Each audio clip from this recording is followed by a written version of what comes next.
guys contacted me again. No, that's to get the Amlin feed to the substation on now. Amlin wants an easement over the same area that the city just got the easement from GTI, and GTI wants to know whether we have any objection to getting an easement, which is what they want to know. I thought we were good to go on that. Yeah. Well, but they want your permission, GTI, to give Amlin the easement, because it's in the same area they gave you the easement, you're just being extra careful. Okay, so I can tell them that. Okay. Okay.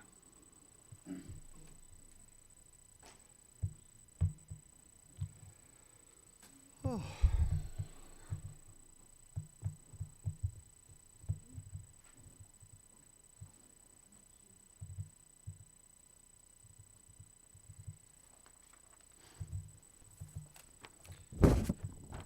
Your new block letter formatting is not easy on the eyes, I don't think.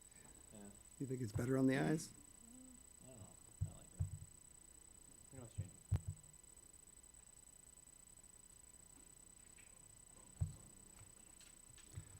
We'll see.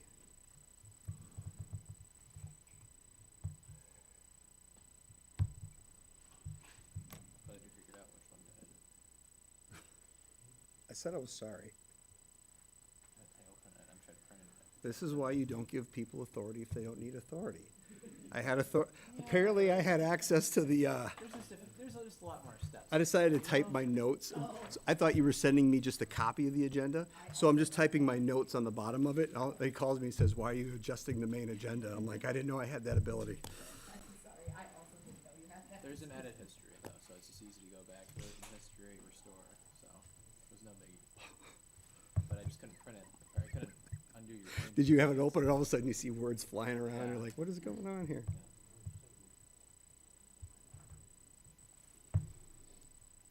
It was cool though. Read it in real time while you were typing it. Did you see my typos and back up? Where you go back and forth? Yeah.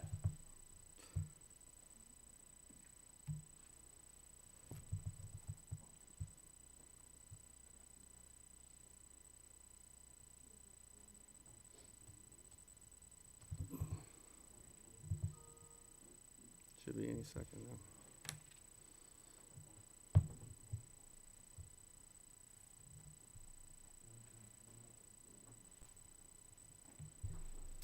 I got 6 p.m. Is everybody ready?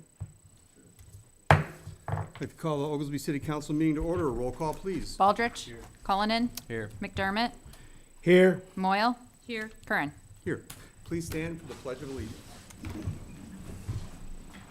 Pledge allegiance to the flag of the United States of America and to the republic for which it stands, one nation, under God, indivisible, with liberty and justice for all. Number 3, Mayor's Report. The first item I have, I just wanted to make a mention, with the passing of Ron Moore, while not an elected official, appointed official, or a city retiree, he was an extremely influential person in our community. Not only did he run one of the most iconic businesses in Oglesby for multiple decades, but he was about the most kind person to be able to communicate with. Plus, he's employed about half the youth throughout the entire city. So he will be missed. Ron, you will be missed. Number 2, May 23rd, Bark in the Park will be back. New item this year will be characters with pets. I'm a big fan of those. We have a stairwell with lots of fun ones in it, but I didn't get one with our Cooper before he passed last year. So a great opportunity to make a unique memory for those that would be interested.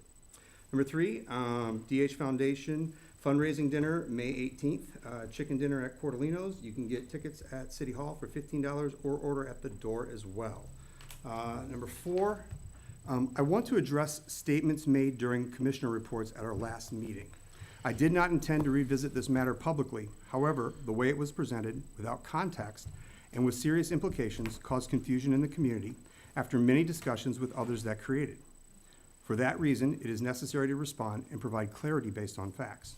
Now, I'm reading this from script because I've been known to flub my words, and I want to be cautious that I'm not attacking someone's character, but making sure I'm giving out what factual information I know and be clear on the parts that I don't know, because the comments at the face of them appear serious in nature and deserve clear context for the public. Regarding the matter referenced from January 2nd, A private, off-the-record conversation was requested by and occurred between a city employee and a commissioner in an effort to clear the air. Following that conversation, I was contacted and asked to review a number of concerns by the commissioner as they thought the conversation was inappropriate. Because of the amount of details, I requested those concerns in email, received them text the next day, which were mostly the same as what I was told the day before, acknowledged receipts, and initiated a review on that Monday. I started looking into what had occurred by talking with the employee and found while some details were different, the general consensus of the discussion was accurate. By accurate, I mean a very poor discussion. I thought the concern was at least valid enough that we should discuss. The matter was brought into closed session and discussed over multiple meetings with both the city and labor attorney present. After reviewing all available information, both attorneys advised that the matter was civil in nature between individuals and did not warrant council action or discipline. Based on that guidance, and in the absence of any new information since Wait a that minute. time, the matter to me was considered addressed and concluded as far as council needs. Excuse me. And we haven't had a closed session in the past several meetings. That's why I was confused by someone trying to address a closed matter from closed session from almost 4 months ago. It doesn't reflect the process that was followed. Now, there were other numerous claims that were brought forth, and I want to be considerate here because I simply don't know all the specifics. I could assume a few things, but I don't want to do that and be wrong if someone has serious and viable concerns that should be addressed. So instead, I'll stick to the facts of what I do know. Claims of being excluded on economic development involvement. Under our form of government, commissioners are assigned departments, and involvement is based on responsibilities. Economic development efforts typically involve infrastructure, utilities, permitting, finance, and other related functions. Commissioners responsible for those areas are involved as needed based on operational relevance. The Health and Safety Commissioner has limited direct involvement in those functions as those departments don't generally deal with those things. However, there was one major economic development item that dealt with our recent ordinance edition of sprinkler systems, of which I did engage the commissioner and the fire chief on to get a bit of research done to help guide the council. All economic development concerns that rises to the council level requiring broader consideration is when everyone is included. That is not exclusion, it's the structure of how this government operates. Regarding claims of inappropriate language, the phrase referenced was a commonly used idiom to describe alignment or agreement on stances or positions. The term was in bed together. I was in the room when it was used. It was never used in a way that was to address anything inappropriate. Hold it. Granted- Jason, hold it. Come on. Now, you're Hey, married. hey, this is my report. Hold it. Yeah, you're correct. This is my report. But you're making accusations. I'm not making any accusations, these are the facts. He can say what he wants. This is my report. Well, then You can say you your need to report. let somebody else. But you go right on ahead there. That's Again, not you'll- right. Come on. I was in the room when it was used. It was there. We got the minutes for it. It was never used in a way that was to address anything inappropriate. Granted, that idiom was quite old and dated and should likely be retired as it can cause a double meaning. Point is, presenting it that as something different changes the nature of the statement and creates a misleading impression. I can assure you the commissioner meant no ill will by that term. If necessary, when those minutes are released, we can release the verbatim audio if we must put the concern to rest. Regarding claims of being silenced, I'm not aware of any substantial examples that support those claims. I think the length of our council meetings would show the opposite of silence is occurring. Council meetings provide consistent opportunities for discussion. Oddly enough, I have been including council final comments specifically intended to ensure each member has the ability to speak on any open topic they would choose. That would have been the time and location to address such a matter, if necessary. Hopefully, this will help highlight the importance of other means of communication if people are so concerned about being silenced. Disagreements are not the same as silencing. They are part of the normal function of a governing body. The claim of being intimidated and yelled at while leaning over a table during official meetings. I don't know if that's referring to council meetings or some other kind of meeting. Either way, I'm unfamiliar with what that is. It is important to be clear. Disagreement is not misconduct. Every member of this council, including myself, has had positions that were challenged, set aside, or not acted upon. That is not a failure of the system. That is how representative government functions. Serving as an elected official does not come with a guarantee that your views will be accepted, prioritized, or even agreed with. I support majority consensus as the best path for decision-making, provided that consensus is reached freely and not through coercion or manipulation. Bullying should never be tolerated. Elected officials may feel frustrated when their positions are criticized, questioned, or ultimately dismissed. However, they do not have the right to characterize those experiences when they occur within public meetings, votes, or deliberations as misconduct. Public service carries with it an inherent obligation to withstand scrutiny. That is not unfair, it's fundamental to the role. During the last meeting, the opportunity existed to move into executive session to address any of these concerns appropriately. No motion was made. Following the meeting, I reached out directly and offered to discuss any of these matters further with the witness present or initiate a formal review if warranted. After 72 hours of no response, I reached out directly to the commissioner to make sure she did get the email because our email system hasn't been super reliable lately. That offer was acknowledged as received, and no additional information or request for action was provided. In closing, my responsibility is to ensure that concerns are addressed through proper channels, based on facts and with consistency. That standard will continue to be upheld. I leave you with this question. When concerns are raised publicly but are not brought forward through established processes, not pursued in closed session, and not followed up when the opportunity is provided, what purpose were those public statements intended to serve? And my last item, I just want to finish on something positive. I want to wish an upcoming Happy Mother's Day this Sunday to all the moms that may only get one day of appreciation for all the other things they have to do for the remaining 364 days.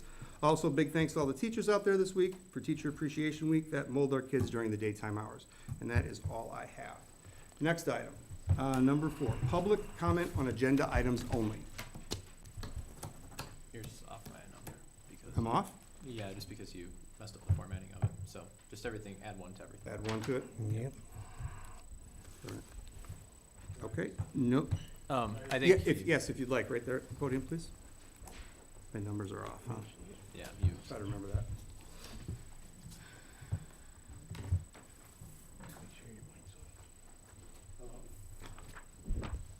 You just gotta pull it forward to you. There's a little button on the bottom. My name is Chris Cienza. I'm a lifelong resident of Oglesby and part of 5 generations of Cienzas that have lived in Oglesby. I work at the junior high and the college in town.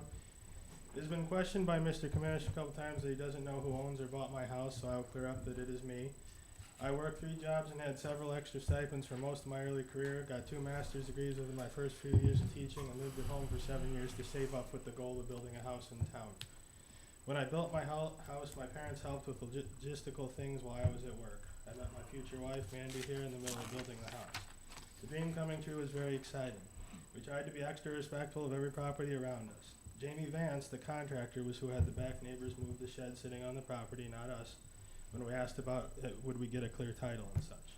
We even ran all the gutters from the front and back middle of the yard through underground piping, none on the sides. If you know anyone who knows me, I'm sure they would say my wife and I are high character individuals who don't try to get away with anything, contrary to what has been stated at these last couple meetings. Never try to be hypocritical, pretty much stay quiet and to ourselves, and are well-researched individuals of high character. A lot has been said about me in particular by the City Council over the last few meetings and the last few years. One meeting in June 6th of 22 we were joked about as paying Pat Berry because he advised the council to move forward and not back, and was kind enough to speak with us to get our story. That the council should just bulldoze my fence down, and that we were unreasonable for having a city person out to the property a few times to look at things, and that we require some extreme amount of patience to deal with. This was all done without talking to us or getting our story. Mayor Rivera yelled at my parents when they attempted to talk to him before they even said a word, as he was making unreasonable demands of us 2 years after we built everything and had it all signed off on.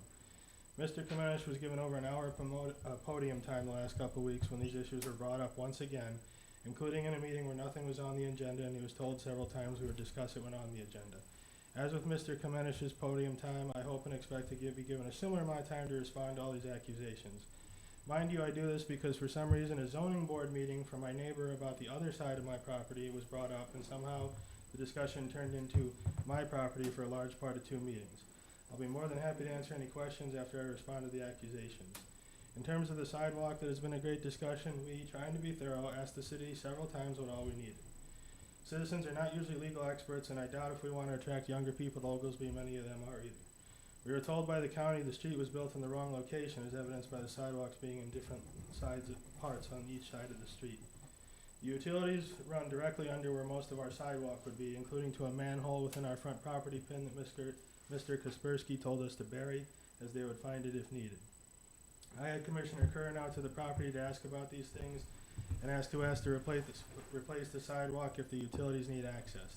He said us, and we asked because the covenants were never put in place if it was a necessity, because we can't afford to replace it every time the city needs access.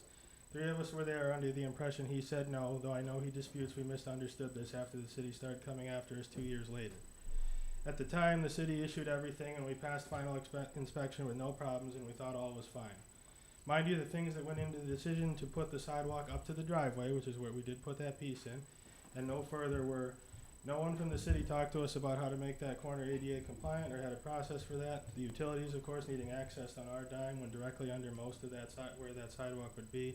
The same locations across from and behind us not having a sidewalk to the corner, and the busy intersection kids would be riding right into, as many ride their scooters, bikes, and other things to our driveway and then turn around from there rather than going towards the street. It was never about getting away with anything, not complying, or refusing anything. As evidence, we tried to be super respectful of all involved. We built our house 8 feet off the property line, which is now actually 10 due to a missing pin I'll get to in a minute. Mr. Kamenisch is not 8 feet off as required. He is self-admittedly 6.5, though he lied about how far off we were. Will he be forced to move his whole house if we are coming after things? Mind you, we are not hypocrites in this regard because any examples we bring up are only to ask why repeatedly come after us all the time, and never because we want anyone else gone after. To be clear, I don't think anyone should be gone after for gray area past things. If you can 100% prove beyond a reasonable doubt, as our court system would say, a situation should never have been a certain way and there were no city errors or processes or relationships in the way, fine, but that is not the case for a lot of us. Mr. Kamenisch, on the other hand, is telling you to go after us, despite the sidewalks also being an issue directly across from us where the school kids are picked up and across from us the other way where they're dropped off. I have also never said Mr. Kamenisch should move any existing structure beyond what was agreed, not over as the shed is currently, and have not even said no to any potential agreement. I am a researched person who considers things first. I believe that reasonable, especially given the circumstances and what he has said about us. Mind you, he has never approached me about anything still, until just before this meeting I'll get to in a minute, despite me saying a potential agreement is not out of the question at the zoning board meeting over a month ago. He has tried to attack my character here and other aspects of my life since, though. Mr. Curran told me nobody is questioning my character, but when it is insinuated we are hypocrites trying to get away with something, refusing to comply, or did anything other than be respectful to the Kamenisch residents, that is about character to me. In terms of the Kamenisch relationship, after our fence was put in, he has come to talk to me 0 times. We have never done anything to him, and I literally mean nothing. I have never formally complained about anything, did not pull up a piece of divider structure that was on our property as accused by him, and tried multiple times to go to him and ask why he was angry at us and see if we could reasonably talk it out. Chris? I, to this Chris, day... hold on. You're on a roll, I get it. I just want to let you know that your 5 minutes did come up. I'm respecting the idea that, keep in mind, when Kamenisch talked last time, it was mostly because other commissioners asked him and was engaging with him. But I will give you more time. I usually let people know if they can wrap things up, but if you want to take a little bit more time to respond to things, I will do that. I appreciate it. I got about 1 more page. So. Okay, go ahead.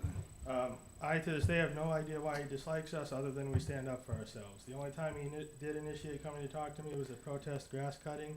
He thought we were cutting a few inches of his. I told him I thought the property line was elsewhere. He berated and cussed me out for this. Another time, he boxed me into my own fence with his lawnmower for a few moments and walked away without a word, I assumed to intimidate or annoy me. His shed and partial fence were both put in within a month of this grass line disagreement, which was on 6/27 of 21. I did find what I thought was the line, still trying to be respectful, but then the city came at me again for the fence due to a supposed complaint. During the fence building process in 2020, we had Brian Spelch out several times and he signed off on everything and approved where it was. We wanted to make sure everything was good. The holes and posts sat there for 3 weeks and then it went up. Then someone complained, which no one talked to us about again, to get our side, and then the city came at us for the fence too. The insinuation is we were slightly over the line on one back panel for a few inches. With the length of fence and the property, we knew this couldn't be, so between the grass line objection and this issue, we had Chamlin refine the pins. There was one missing in the back corner between our 2 properties that threw everything off 2 feet. So even with us being extra respectful and staying 8 feet off, we lost 2 feet to build on there as well. I will say the fence again is only partly over for a small section of a few inches, and in no way inhibits the easement in any way from putting anything like a sidewalk or anything. We actually moved the fence 5 feet in from where Brian Spelch told us we could, because he approved it as 5 feet from the curb. We have the papers we submitted. We stayed 2 feet off in the front and back too to be extra respectful, so even though 18 inches is required to try to let people fit lawnmowers and such in. Pat Berry was asked about these issues, brought being brought to us and advise the council in general to move forward, as moving back can only cause problems legally and for citizens. We thought the issues were dead until the council allowed Mr. CAMENISCH to complain about us without any of it being on the agenda. Call Mr. Spelich if you're unsure about this. He has corroborated the story multiple times about how we went about this. I hope that answers your questions, and I just ask you to do a few things going forward. This is a variance review request. The zoning board decides that, not me. I expressed concerns, not even outright objections. I think that reasonable, and I even said I understood the hardship at that zoning board meeting. I expressed my concerns at the zoning board meeting and have since refined those. Most of them have to do with liability, maintenance, and property line concerns that could be addressed with an agreement. Our only other concern was about the electric line on the 123 Caitlin property to the west side, and what happens if it needs access, which again I think is a reasonable concern, just to make sure that everything would be okay if it does need access. We are also not going to let things go on one side of our property only for the city and Mr. CAMENISCH to attack us on the other side. Number two, please don't come out after citizens for city mistakes, confusing processes, or inspector errors. That is not the way to help Oglesby grow in these already tough economic times. Most citizens are not legal experts, rely on the city for what to do, and do not know they need to document every interaction relentlessly just in case. If you have errors in omissions, policies, grants, and can otherwise fix problems not on citizens' back, or Mr. CAMENISCH offered to pay for the sidewalk in the one meeting, that's fine too. But we are teachers and don't have the money to fix these things. Without talking to me, the city has also tossed out ideas on how to fix this targeted at me and pushed me to an agreement with Mr. CAMENISCH and still implied they would come after me anyway. It certainly seems a little unfair to me to come after one citizen but then ask the same citizen to give to their neighbor. Please refrain from talking, number three, please refrain from talking about our family as individuals at meetings. We are not an individual case, as there have been many things before and after our residents built on our same street that are not perfect or errors were made.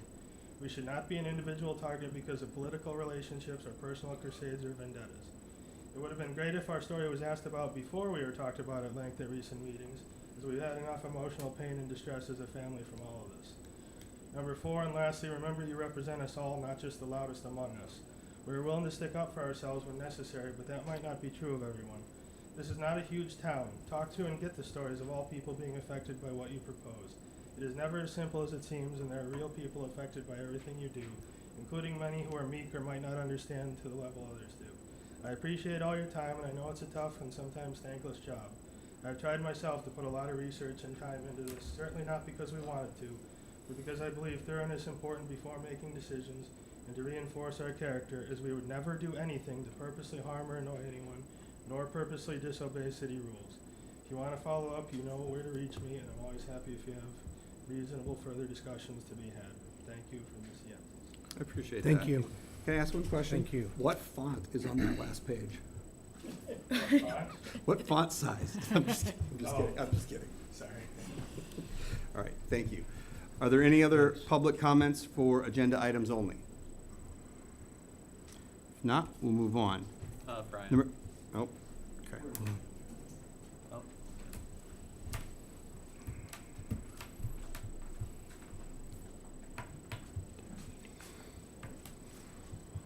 Okay, I'm CAMENISCH. Okay, so Okay. we did a FOIA for a couple variances that were granted in the city, and most of the variances that we were sent were for side yard, rear yard, and front yard setbacks. And I guess it's, for the zoning board, it was everything had to be an exceptional hardship to be granted, black and white.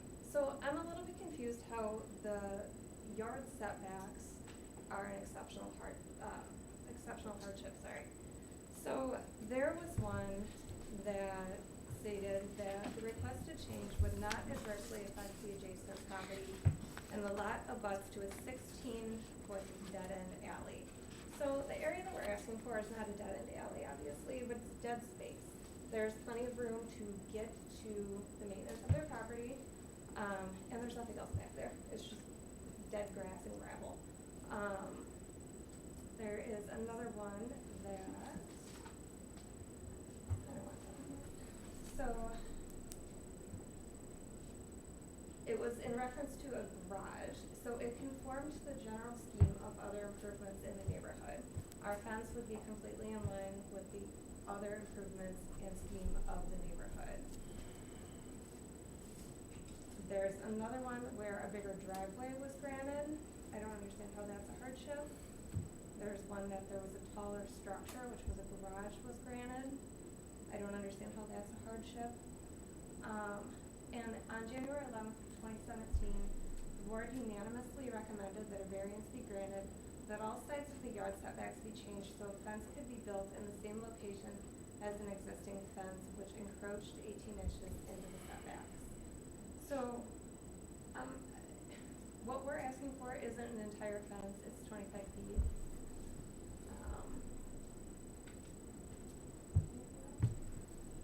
Well, just to go back to it's Brian CAMENISCH, that's CAMENISCH. Just to go back to the black and white thing, Mr. Fitzgerald got up here and said that basically a police officer, I don't know if that was directed towards me, if he writes one person a 10-mile over speed limit and this person a 10-mile over speed limit and this one, then the judge automatically has to find them all guilty. That's not true. We have discretion in law. We also have discretion when it comes to the zoning board. It's also the same with the city council. Just like there is a circuit clerk, a circuit court, there's also appellate court, there's a Supreme Court, there's discretion going, it's how everybody looks at it. This is the whole black and white thing. We don't see that as black and white. We've seen through our FOIA that it's not always black and white. We're just asking for it to be fair to look at it. We're looking at 25 feet at 18 inches. We did, Mr. Cienza said we hadn't approached them. The reason we didn't is because we figured it would be the same outcome that we had. We asked him before the meeting if we could figure this out prior to it. He didn't want to. So again, we're just asking for the variance so we can get on with this. This is, I don't know how many different meetings we've been to. 4. It's, you know, it's, I don't know what else we can do. We're just asking to improve our property and move forward. Despite all the other issues, we just would like you to approve the variance and move forward. Thank you. Thank you. Thank Are there any other okay.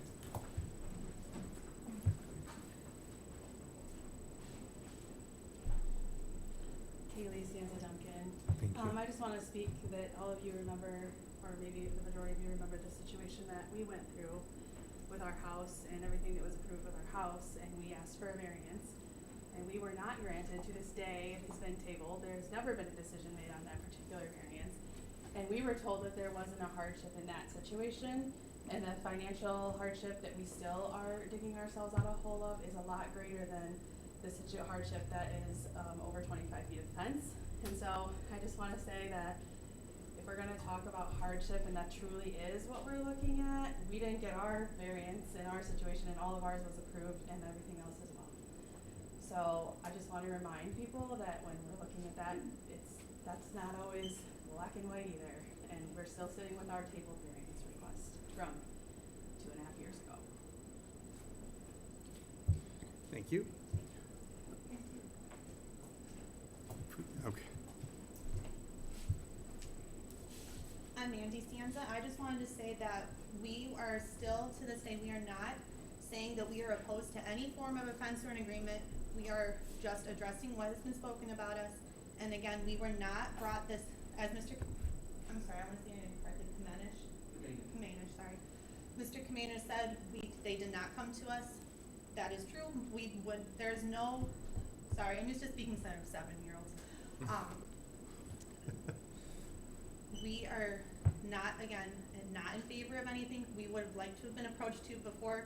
We are not saying that the end result would have been that we would have flat out opposed this, and to say, come to us right before this meeting and to ambush us and say that we should be doing this, and then say that we were, this was brought to our attention. We don't believe that's fair. Again, we were never approached about this. We feel like that would have been fair to have done in the first place. Thank you. Thank you. Thank you. Sorry. Okay. Well, obviously, we'll talk about those items when we get to them. The only thing I do want to just make a comment on is I feel so terrible that there's a relationship between residents that isn't good in neighbors. I would like to say that is not the standard throughout Oglesby. Usually residents and neighbors get along very, very well. So it is very unfortunate to hear that this is disheartening. Do we have somebody else that wanted to talk yet? Okay. Yep. I'm Kathy Cienza, Chris's mom. Hello, I Kathy. helped with the house when, he was building it because he was working and stuff.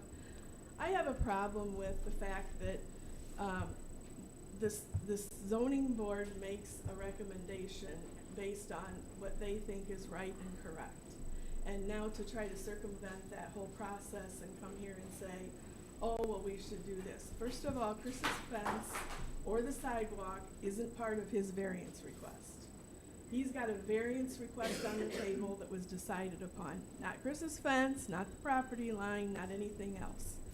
As far as Mr. CAMENISCH, he has not been kind at all to any of us, including myself.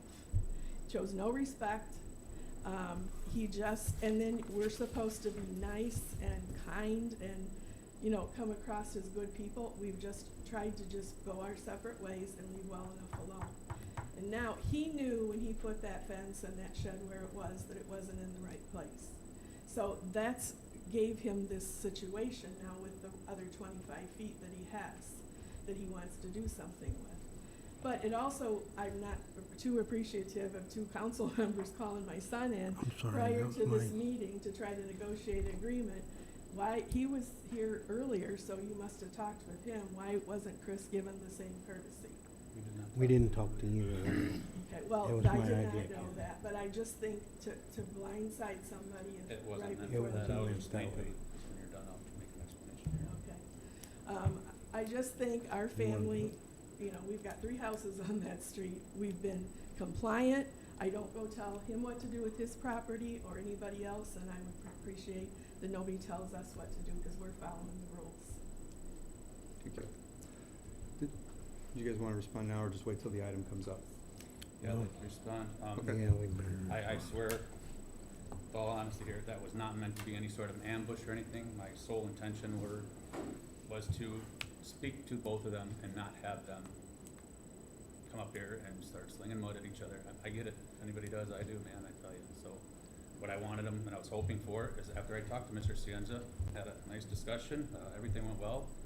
It was my understanding that this really isn't a big problem. I think it's a lack of communication, misunderstanding at some point there, I guess, but he seemed open to about anything. It was just, I understand now that being assaulted isn't the way to go about it, so I do agree with that, and I'm glad they got to voice their concerns there. But again, that was not meant to be an ambush. I was hoping that that could be resolved because of the talk that I'd had with him. Mr. CAMENISCH had agreed to it as well, and I just hope you guys can work something out there. I mean, he seemed to be 100% fair and willing to do anything, so I don't see this being a really big issue, I hope, but, yeah. Not to talk more, sorry. No, I just you're wanna fine. say, and I understand all that. It was just hard because, again, so much was said last year. I get it, I get it. Before Yep. that kind of thing would be approached. Again, it's not that we've ever said we're against anything. We Yep. certainly want to make sure we're protecting the commissioner. Okay. But, yeah, so I do appreciate what you're trying to do. I just also want to make sure our response to it, you know, because we work in schools here in town and our reputation matters. And I just wanted to address that. Totally understand. Well, I want to make a statement that it wasn't meant to ambush either one of you. It's just to, like Mr. Baldridge said, kind of, hey, let's talk, or whatever you needed. And it was my idea. I didn't mean to offend anybody, but we try to work things out. And we could do that another time too. I just thought right now was. Well, thank you. I appreciate that. Okay. All right, thanks, everybody. Number 6, Thank you. approval of minutes from April 20th, 2026, regular meeting. If there's no additions, corrections, or modifications, I do have one thing to say. I did not get a chance to review them, so if everybody else is good with them, that's fine, but I'll have to abstain, unfortunately, because I didn't put eyes on them.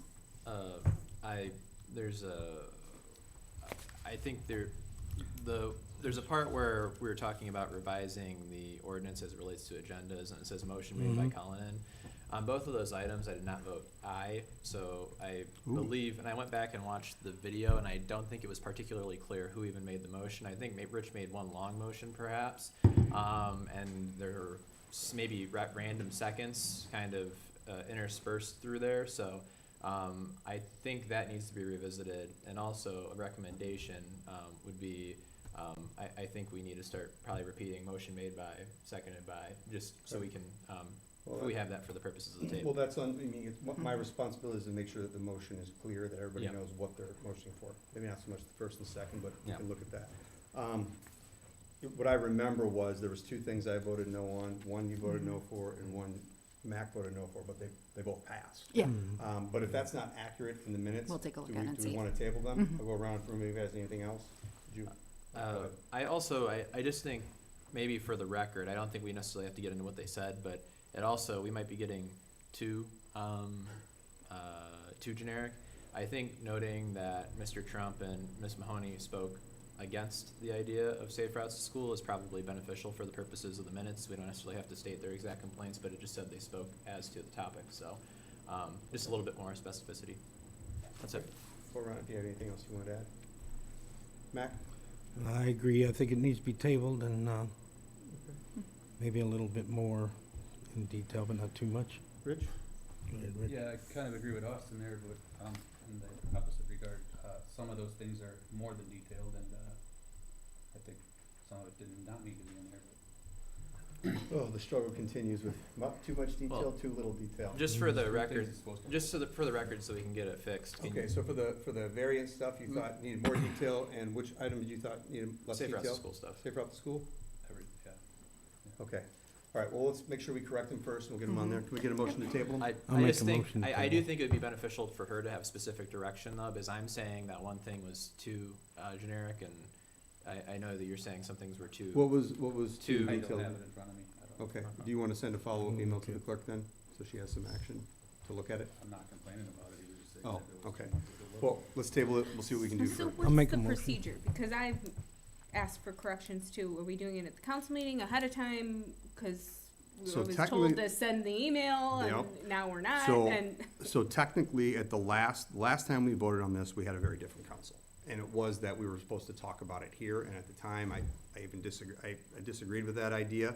The clerk didn't want that either, because if there's a mistake that the clerk makes, the clerk would prefer to know that there's a mistake ahead of time, instead of waiting to the public forum for it. So I think we've talked about that a little bit here, and I know the clerk has asked for any guidance if somebody saw something with the minutes that's incorrect or something like that.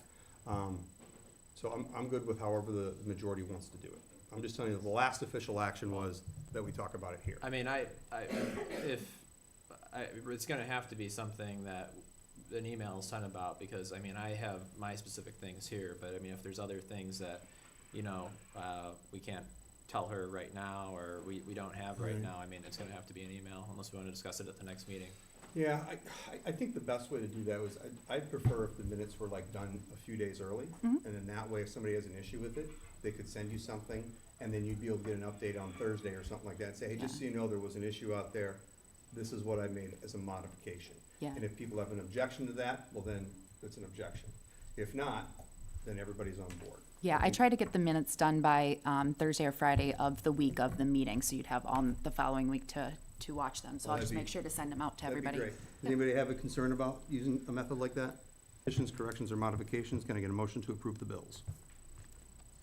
I will motion we approve bills presented for payment in the amount of $599,409.79. I'll second that motion. Roll call, please. Baldridge. Aye. Cullinan. Aye. McDermott. Aye. Moyle. Aye. Curran. Aye. Number 8, approve payroll for $70,047.12. If there's no additions, corrections, or modifications to the payroll, can I get a motion to approve? I will move that we approve payroll for $70,047.12. I'll second. Roll call, please. Baldridge. Aye. Cullinan. Aye. McDermott. Aye. Moyle. Aye. Curran. Aye. Number 9, old business. A, discussion and possible action on CAMENISCH variance, CULLINAN. I was gonna make a recommendation, if we wanted to move this past the sidewalk thing, because I think some of that sidewalk discussion could have a bearing in what Commissioner Cullinan wanted to talk about. Yeah, I think it's gonna be related, but I don't think it's going to change my opinion on what we should do with the recommendation of the zoning Okay. board of appeals. Then that's fine, we can talk about it now or not, but it's your item then, so.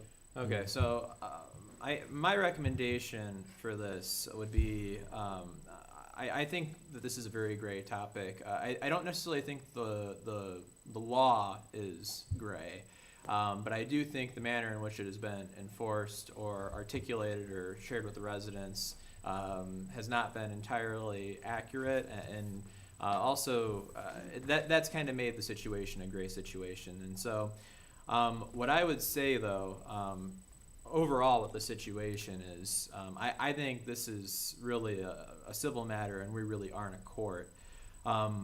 And so I certainly would recommend that Mr. CAMENISCH and Mr. Cienza discuss this issue further between themselves. But I do think the city ordinances, or the city land development code, is rather clear in that there's a reason why a variance is being sought, and that this runs contrary to that. So my recommendation, I have a few other things to say about this, would be that we accept the zoning board of appeals. We accept their rejection, I guess is the way to put it. And moving forward, we do a better job of enforcing the city code, because it seems like in both Mr. CAMENISCH's situation and Mr. Cienza's situation, Mr. CAMENISCH shared an email with me where he was informed that the position of where his shed is right now, which is not where it's supposed to be legally, was legally permissible. And so to me, again, maybe there's some additional context that I'm not necessarily aware of, but it seems that he was, I'm sure, unintentionally misled. But same kind of thing with Mr. Cienza's situation. We have a situation where you said, and I don't know, I would have to still talk to Mr. Spalich, and I haven't done that yet, admittedly, but you've run into a situation where you had a representative of the city say, oh yeah, that's fine, and it turns out it's not. And so it seems like there's some sort of culpability, potentially. I don't entirely, again, maybe there's some supporting details that I'm not aware of, but there's some culpability potentially on the city for miscommunicating what the city's land development code actually says, and also not enforcing it as it should be. However, I do think, and I understand, I don't necessarily, it's hard not to tie the two issues together, the issue of the fence and the sidewalk, in with the issue of this, because there's still, those issues still run afoul of city ordinance. And so what I would kind of say is I think that we need to, for both of your properties, if we're going to be brought into this, well, I guess it kind of depends on the issue. As far as Mr. CAMENISCH's shed being not observing the 5-foot setback, you know, if you two could, if those two parties could work out some sort of an agreement with that, you know, I'm fine with, you know, not telling Mr. CAMENISCH to move his shed. If same thing with the fence, fine with that. But at the end of the day, we are going to have to do something ultimately with the sidewalk and with Mr. Cienza's fence as well. So the extent to which the city's culpable in that, though, you know, is still to be determined. And so we can obviously talk about that and what the implications of that are, you know, financially and whatever else. But I don't like doing this sort of, you know, patchwork fixes to everything. I think there needs to be some sort of consistency. The law is either the law, or the law either matters or it doesn't matter at the end of the day. And in this case, for Mr. CAMENISCH to extend his fence, it would run afoul of existing, the city's existing land development code. And so for that matter, I'm going to recommend that we accept the Zoning Board of Appeals rejection. But there's some other issues, like I said, that we're going to have to address moving forward with both of these properties. Okay. So that's it. Hillary. I'm gonna be clear, this is just about the fence. Thank you. I think that you did have examples where variances were granted, but I would be interested to know if there was someone who was opposing it that would be affected by the variance, because that does matter. Like I said, I really want to encourage you guys to work together, get this sorted out. It seems like the Cienzas are willing to work on this, and I will have to agree that I have to accept the decision of the zoning board. Mac. Well, the zoning board didn't make their decision. It's by the ordinances and everything else.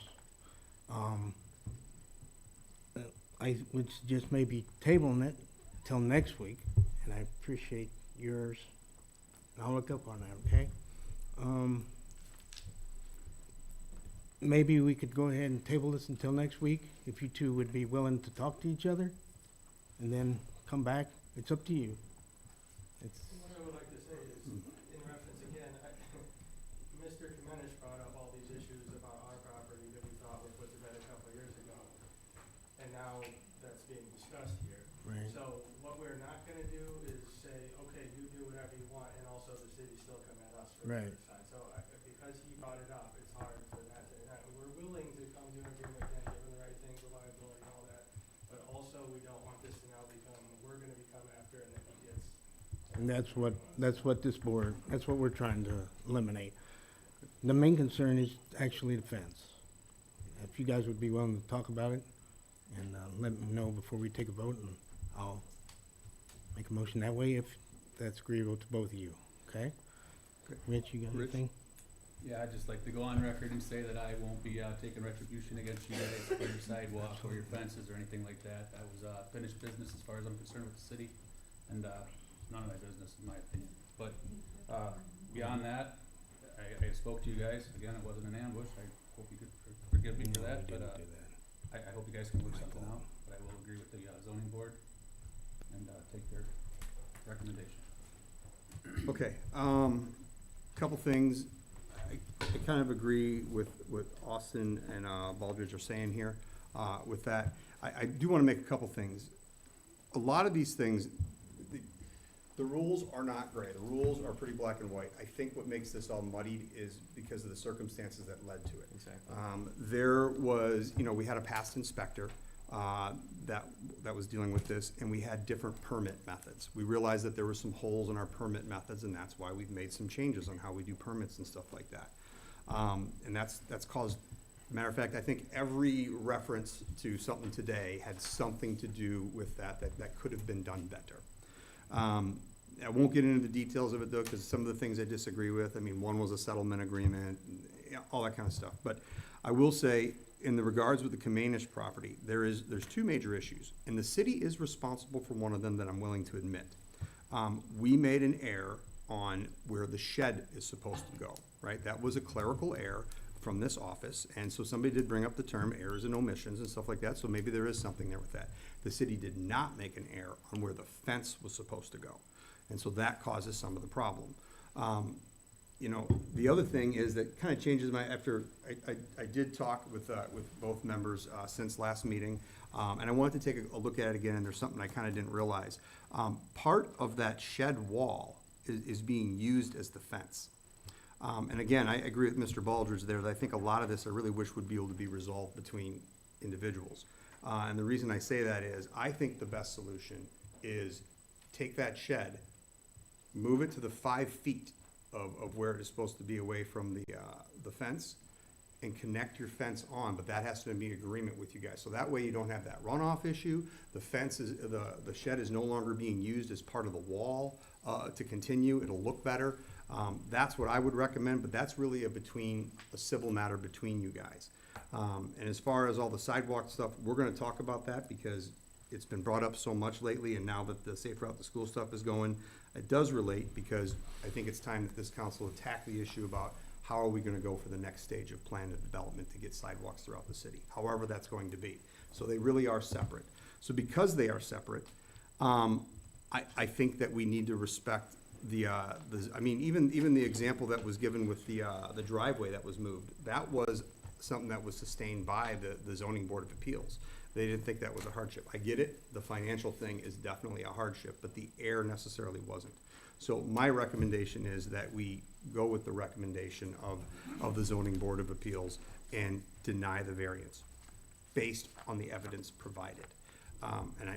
Believe me, we still have to tackle all the other stuff, but I really wish it'd be something that could be worked out between the homeowners. As I said, this is not standard in the city of Oglesby. Oglesby, we are super friendly with, I love my neighbors. Every neighbor I have is amazing, two doors every direction.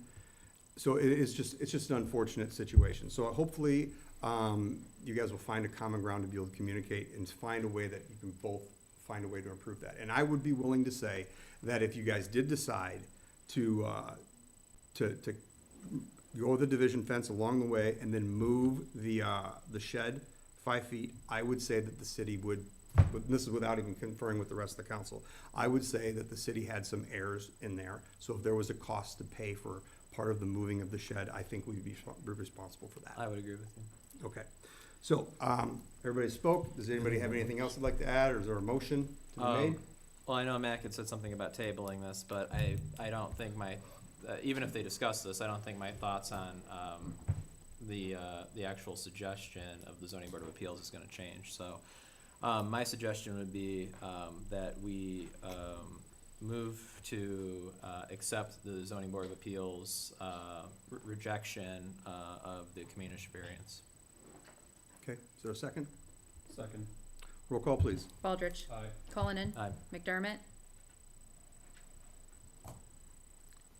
Aye. Moyle.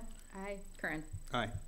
Okay, so it is denied, but I would highly recommend trying to work out something that's going to improve the situation. If that is continuing the fence on a division fence and then moving the shed back to make things easier for people, if that improves everybody's situation and makes everything look better, I still think that's the best way to go about it. The city should be a party to those discussions, because the city, like you said, I think does bear some responsibility for the current situation. Well, They we can bear let some- us know. So for a part of the For a current part of it, situation, yes. for a part of it. Part. Okay. They can let us know. All right. B, discussion and possible action on the bucket truck issue. Baldridge. Yeah, as I stated in the last meeting, our bucket truck's in 1997. Its life is limited to 25 years. From Altech double bucket truck, it's 28 years old, no longer passed its annual dielectric safety testing. This test is an annual requirement per OSHA, which tests for the truck's insulating capabilities for the higher voltages the trucks were designed to be worked with. This tests the electrical fitness for continued use in order to protect the personal safety of the workers from shock. It is tested per ANSI standards. Also, this truck can no longer be worked on, inspected, repaired, or certified by the manufacturer, Altech, because of its age. While this truck has been maintained well and is in great mechanical shape, it can no longer be used for any live line work per OSHA standards. This is our highest reaching truck. It's needed to reach and maintain a lot of our main lines. Without this truck being electrically certified, we would be required to incur many more outages for large parts of the town for minor line maintenance issues. We have a couple of quotes here for the comparable trucks. And Runyon Equipment has said that if we need to postpone the actual final purchase of their 2022 used or 2025 model new truck until next fiscal year's appropriations, we could do a rental RPO, and they would go with 100% of the first month's payment would be refunded when we make the purchase within 10 days after the end of the first month. And then after that, if we need to still rent it, it would be 70% of monthly payments through 6 months until bought. They would be responsible for everything that would go wrong during this period. At the time of purchase, they would go through and do a comprehensive inspection and repair any issues at no cost before finalizing the purchase. This would in effect act as a warranty for up to 6 months on a used truck. This agreement could be canceled after 6 months. So my suggestion here is that regardless, I believe we're gonna have to rent the truck for at least the very first month. Considering we don't have any sort of a budget at this point, I feel that we should try and get that into the next fiscal year. We have two options here, which I'm more than happy to hear your guys' decision on it. We have a 2022, and that one is used, got very low mileage. And I don't know what happened, anything that. But anyway, that one's gonna come and be retired sooner than the new one of 2025. And that one, the 2025 will be 263,050, it looks like. Yeah. And then we have another one for, Exactly what the issue is. And everything's Rich said is correct. There is a couple details, though, that's kind of important. And I want to highlight this. There is absolutely no issue with any safety-related thing that we have in the city right now, with anything with the bucket truck. What it is, so it is our 60-foot bucket truck that gets to our highest lines that we have in the city right now, which is our 34.5. The rule is OSHA requires the manufacturer to be the one to certify the dielectric testing, all right? They will not do the certification or the maintenance themselves anymore. The truck can still be maintained, but that testing, we can't bring another outside company to do it in. OSHA only requires that the manufacturer do it themselves. I think that's a bit of a crazy thing that the manufacturer's like, yeah, we won't do the testing on it, so, and by the way, it's out of code now. So what that means is it can still be used for all tree trimming. It can still be used for all full outages, even on our 34-phi lines, but they have to be de-energized. Where we have a limitation at, though, is that would mean if in the city we were to have an outage, or I shouldn't say an outage, if we were to have a maintenance type issue that somebody would have to go up to that high level at the 34.5 and be able to work on it while it was live, that option will no longer be available to us. They would have to take an outage. That's the problem. So to me, this is not an acceptable standard for us to continue on for a very long period of time. To me, I don't think I can look residents in the eye and say, oh, by the way, the reason we took an extra 2 hours of an outage that we didn't have to take is because we didn't have a proper sized bucket truck for that. However, there is a silver lining in some of this stuff. I did find out that 2 of the poles that we are getting for our secondary feed are going to be at 70 feet. So I don't know if we needed a bigger bucket truck in the first place. However, what I don't know is if we're going to be the ones that's doing the maintenance on those 2 Viper switches, because those Viper switches is going to be controlled by Ameren to flip them on and off. So I don't know if that means we're responsible for the maintenance or they're responsible for the maintenance. So we should probably look into that, because if we are responsible, we might need a 70-foot bucket truck anyways. But if not, my recommendation for this is that we need to get a new bucket truck. But I would recommend, because we're so close to appropriations, we put that into the appropriations and we look for the appropriate time to get that. Right now, we're not in any danger or anything like that. And again, nobody is working on any equipment that is unsafe in any way. But we're not allowed to do 60-foot maintenance on live wires right now. That's a problem. So that's the amplifying information. We'll go around the room. I really don't know. I don't know enough about the issue, honestly. But you said we put it into this appropriations, but we hold off on the purchase? Well, just at least a month or 2. Oh, okay. Plus, we probably need to look at, it's coming down out there. Plus, I know Mark was already looking at a couple options for ones we have there, but I would recommend that we look to see if we have to do maintenance on those 2 70-foot poles that are coming. Because it might just be Ameren that's responsible for it, and if that's not a factor, then the 2 options Mark's already looked into are viable. I will defer to the expertise of Commissioner Baldridge, Mayor Curran, and Mark Brinsick on this. So let's be honest, it's Mark. Yeah. Hillary? I just have a question, because it is May 4th, our budget is, we're technically have lapsed in funding, essentially. Can we even purchase something outside of, without having a budget? I think our appropriations. That's why I said I'd rather wait till appropriations. Right, but I'm just We curious already in did general. it with the other. We already did it with the other backhoe, and I know we got wiggle room, but at some point in time, your wiggle room's gone. Right, but I mean, you said it's not a safety issue, it's not an essential purchase. We can't commit to that anyway, can we? What do you mean? Because we don't have a budget appropriations. Well, we'll have an appropriations here in about a month, Yeah. right? So that's why I say Okay. let's add it to that appropriations. Actually, it has to be adopted by the end of the first quarter, so it may be a few months, but. Oh, really? Don't we usually do it in June or July? July was last year. Should be done in May, shouldn't it? I feel like it keeps. May, June, I feel like it keeps May. sliding. The first quarter. I feel like it keeps I think it's sliding. May. So that'd be my recommendation, that we get in there, because it is something that we are going to have to get one way or another. We can't look at residents in the eye and say, I know you're out without power, but sorry. Right. Yeah. Right, okay. Well, I would recommend not allowing them to use it currently for those situations and Well, it can still be used for just about everything else, but just the not high, for live, yeah, if it's not highline work. grounded. Yeah. Yeah. So, Matt?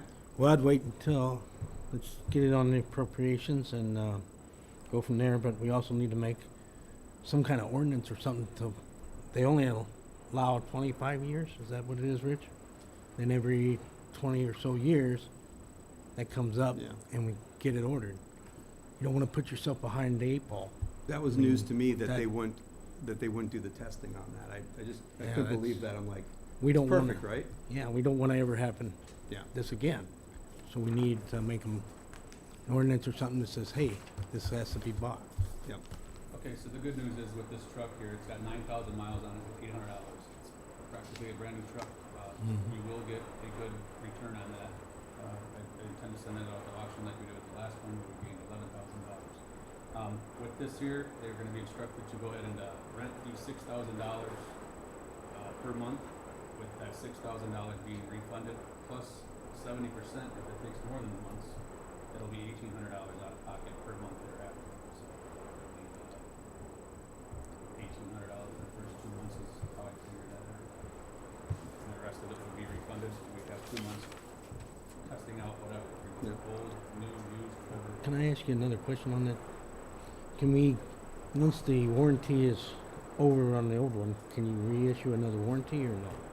Oh, the warranty. Yeah, I You mean, do whatever you wanna pay. I mean, after 6 months, can we get another warranty with that or no? Pay for anything. Well, I know, but any idea? Yeah, you can pay for whatever. Okay, Well, I would recommend that. you know what I'm saying. You have the authority to rent something in the meantime to carry us Yeah, through let's do that. appropriations. But I would also look into, to see if we have to do the maintenance on those 70-foot Yeah, I things. did notice you have a 65-foot one here, but that's And those- Yeah, I You may mean, have to go through and get all the books. I didn't know about 70. well, again, I don't, Yeah. I know we're getting the polls, but I don't know if Right. we're responsible for, we had to pay for it, but I don't know if we're gonna be the ones doing the maintenance on it, because Ameren will have, what those are is, if the power ever were to go out on our main line, we'd be able to make a call to Ameren, actually the IMEA switch down there would be able to make a call, if the power's available, they close one, open the other, boom, power's back up in 30 seconds. What do we got here? From Jen. So I'd like to table that. Who's not speaking in the mic? It's hard to hear with the rain. I just want to make sure Oh. that everybody can For hear those what's that might not happening. hear, there is quite a bit of rain pounding down on the roof Sorry, here. guys. Okay, all right, everybody's had a chance to speak, anything else on the topic? All right, I think, you good to go then, Rich? Yeah, we're gonna go ahead and rent that, and, Rent that. I wanna table Good. that issue until we determine what we You exactly make a we'll motion need. to table? So I'll make a motion to table. I'll second Alright. that motion. Roll call, please. Baldridge, Aye. Cullinan, Aye. McDermott, Aye. Moyle, Aye. Curran. Aye. C, discussion and possible action on streetlight repair, Baldridge/Curran. Did you want to talk about this first, Rich, or me? I would appreciate when stuff's getting thrown on the agenda and my name's being attributed to it, I would certainly appreciate Oh. to know something about what it is. Well, I think it must just your name on it because you had it on initially. I found out that, so I just want to correct it because apparently we did get the wrong one. Apparently the street light is the one at Malik Road. Yep. Okay. But it's been repaired. So I'm not Believe gonna, so. I'm not gonna dwell on it, but it frustrated me because I thought I asked the right questions. And I asked the questions because if I was told it was going to be the other one, I was like, well, why can't we just use the same visual sensor that we did with the other one? And the answer I got, oh, the wiring's too old. So obviously, that wasn't accurate. So I just wish that we'd put things on a little more accuracy so we know what we're talking about. So I don't know if that motion needs to be modified because obviously that explains to me why it's 65,000 because that entire thing is all underwater down there, like I was talking about. So I don't know if you want to correct the motion or fix it, or what would you like to do? You gotta do that. I'm not I didn't think it was, understanding The what you mo- want to the do. motion for we the wrong made street. was to fix a different We intersection. did Marquette, it should be I said I Malik. wasn't absolutely positive, we kept saying that. It was my fault last meeting. I said the light that was blinking was Marquette. Are we talking about Marquette? And then I Okay. kind of started Well- that, Well, so then I think you apologize. should make a motion to rescind that motion and that action Okay. at the last meeting and make a motion to fix whatever Just you want. just On fix it. Malik Let's Road. make sure we get it right. All right. You wanna Well, I'll do that? make a motion to rescind the motion from last time and, make it so that we're replacing Malik Station, or Malik Streetlight, Malik or Streetlight. stoplight. And I'll All right. second that I motion. think he recommended two separate motions, though. Is No, that- you can do it. Oh, one, All right. okay. So the motion It was to works. rescind the previous one that was in air, and that we are going to fix the streetlight for Malik Road. And I All right, second okay, that. motion and a second, roll call, please. Baldridge. Aye. Cullinan. Aye. McDermott. Aye. Moyle. I Curran. Aye. D, holy cow, what is going, I don't know if I've heard of I that. know, it's pretty wild. Discussion and possible action on agenda ordinance, Baldridge. Pat, you have it ready? Yeah, I sent them to you guys over the weekend. There are actually two ordinances. One makes adjustments to the placement of items on the agenda. Yeah, we can look it up. And Look it the other makes adjustments to the order of business, which we routinely called the agenda. So I was asked to adjust the ordinance that we enacted just a few years ago to indicate what could be placed on the agenda and by whom. So it will now say the mayor and any commissioner of the city council of the city of Oglesby shall have authority to place an item on the agenda for an upcoming meeting, but only under new business or old business, which was one of the changes approved at the last meeting, and not to any other location on the agenda, and such request must be made at least 48 hours prior to the meeting so as to allow the city clerk time to place said item on the written agenda to be posted for said meeting. In addition, no item may be placed on an agenda for at least 3 months after the same or essentially similar item has been considered by the city council, fails to receive approval without a majority vote of the council. So, 2 things: any items to be placed have to be under old or new business, and you can't put something on the agenda that was just voted down within the last 3 months. Wasn't there a Thank you, separate Pat. one that was talking about this established order of business that we normally have? That's the second one. Okay. This is the first one. All right, I think Ordinance 1312 does those 2 things. Okay. We'll go around, well, Baldridge, your item, if you want to talk first on it. I think we already talked about it. I think Okay. tonight's action is to pass the ordinance. I mean, yeah, I spoke on this before, but I don't like. I've made clear that I don't like Jason continuing to include final comment on the agenda when the council has voted to remove it multiple times. But the issue I have with this ordinance as written, which was, we directed Pat to write it this way, of course, is that it makes no distinction between mayor's report and any other topic, which essentially equates to censorship, whether that's the intent or not. We've basically gone from, when the council had changed this, adding the items to the agenda earlier in the administration, they changed it because they didn't want the mayor controlling the agenda. And now nobody controls the agenda. It's just anybody can add anything they want. Now we're going to a majority of the council controlling the agenda. So if you're not in the majority, essentially you propose something one time, you bring it up, it gets shot down, you can't bring it up again for 3 months. If it was just the mayor's report, it'd be different, but it's not. This directly contradicts the spirit of the ordinance that was passed in the first place earlier in this administration, which I spoke in support of at the time as a private citizen. This council has bigger fish to fry, obviously, than passing multiple modifications to ordinances that were already modified this administration. And I think we've done that probably since I've been on the council maybe 3 or 4 times. So I am going to vote no on the adding items to the agenda ordinance, but I will vote yes on the one that sets the order of business. That's all I have. Hillary? I think we discussed it at length last meeting, but I have nothing further to say. Mac? Well, we did discuss this on the last meeting.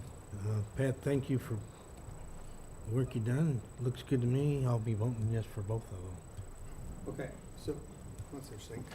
Voted no on the other one, but. I know, I did at first. So here's my thoughts on it. I think it's super subjective. I don't like that. I don't even, what determines if something is substantially the same as it was before? Plus, how do you officially get a vote to bring it back? That part doesn't even make sense. If there's a majority vote to bring it back before that 3 months, you could do that. But you can't put it on the agenda to vote on that. So I mean, there's a fundamental flaw there, and it is a form of censorship. And, I mean, it's, anybody saying anything else it's asinine. But, you know, I've said my piece, but again, I go with what the majority is. If people want to have that, then then we're restricting people from putting things on there. That's fine. Okay, I'll make a motion to pass the Well, hold agenda on. ordinance. Does anybody have anything else to add?